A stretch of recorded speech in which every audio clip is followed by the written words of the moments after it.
आज लोग समझते हैं कि सिर्फ हाथ से मारना या जुल्म करना ही गुनाह है, लेकिन इस्लाम हमें यह भी सिखाता है कि किसी का दिल तोड़ देना भी बहुत बड़ा जुर्म हो सकता है।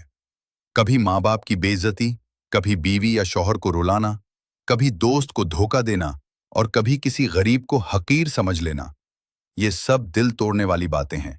याद रखें, इंसान का जख्म भर जाता है, लेकिन दिल का जख्म बाज औकात पूरी जिंदगी नहीं भरता, और जिसका दिल टूटता है उसकी आह सीधी अल्लाह तक पहुंचती है।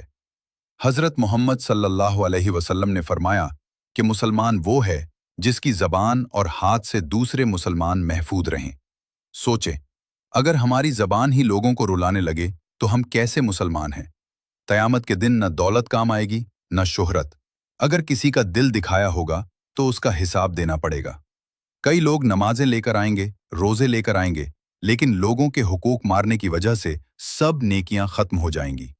इसलिए आज ही फैसला करें, किसी को रुलाना नहीं, किसी की बेइज्जती नहीं करनी, और अगर किसी का दिल दिखाया है तो फौरन माफी मांग लें, क्योंकि बाज औकात माफ कर दो जन्नत का रास्ता बना देता है।